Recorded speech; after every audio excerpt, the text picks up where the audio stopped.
Hi, I'm Cecil Maranville, and you're listening to Verse by Verse. 7 Psalms in the Bible are known as penitential psalms. They include Psalm 6, 32, 38, 51, 102, 130, and 143. Most of them were penned by King David. They are called penitential because their author was penitent or repentant over a sin he had committed. That's certainly the case with Psalm 6, from which we take today's verse-by-verse episode. The first 3 verses read, O Lord, do not rebuke me in your anger, nor chasten me in your hot displeasure. Have mercy on me, O Lord, for I am weak. O Lord, heal me, for my bones are troubled. My soul also is greatly troubled. But you, O Lord, how long?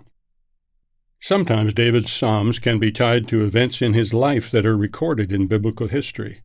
But we do not know what event specifically led up to this particular prayer.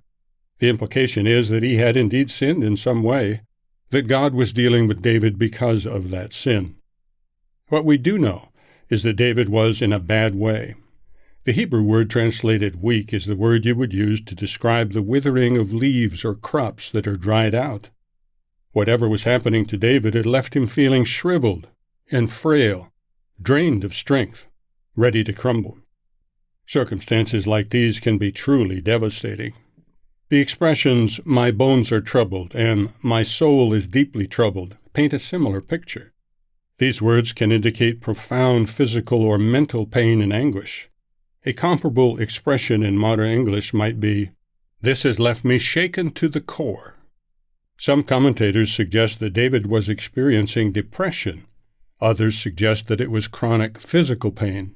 Certainly the language allows for either, or both. The last part of verse 3 appears to be incomplete. O Lord, how long? The question is left dangling as if David couldn't manage to put his anguished thought into words. David was deeply affected physically, perhaps psychologically, and certainly spiritually. Rebuke and chasten are words one would use to describe a parent disciplining his or her child. Does God ever rebuke or chasten people, even believers? Yes. The writer of Hebrews counsels us, My son, do not despise the chastening of the Lord, nor detest his correction. For whom the Lord loves he corrects, just as a father the son in whom he delights. This is found in Proverbs chapter 3, verses 11 and 12.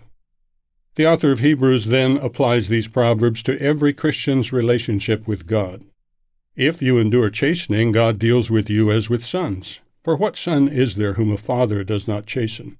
Good parenting skills include appropriate discipline.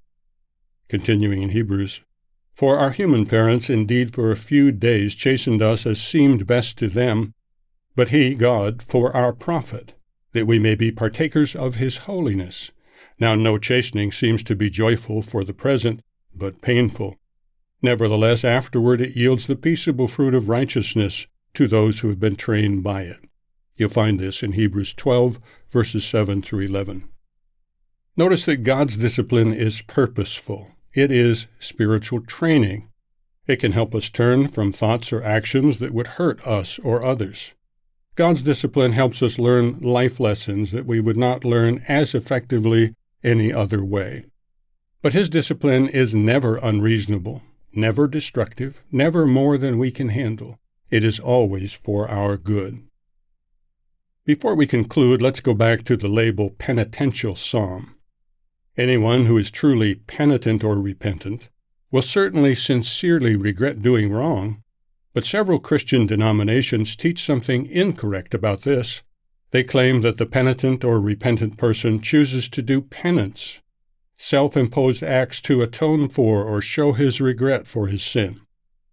Some churches tell the sinner specifically what penance to do for whatever sin he or she committed.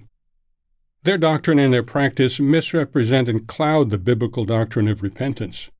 A repentant person shows regret by turning from his or her sin, not by doing a good deed or by repeating a memorized prayer. The danger here is the implication that a person can somehow pay at least part of the cost of sin by what he or she does afterwards. Godly penitence or repentance includes turning away from sin, but it does not include acts of penance as if they could pay for one's sin. Neither Psalm 6 nor any of the other penitential psalms show that the sinners imposed atoning actions on themselves. In Psalm 6, David rightly asked God for his mercy and for his healing. "Have mercy on me, O Lord, for I am weak. O Lord, heal me." According to the Bible, the penalty for sin, any sin, is death. Only Jesus Christ's sacrifice can atone for sin. Verse by Verse is a companion podcast to the Daily Bible Verse blog, which you can find on the Life, Hope, and Truth Learning Center. Check out the show notes for more.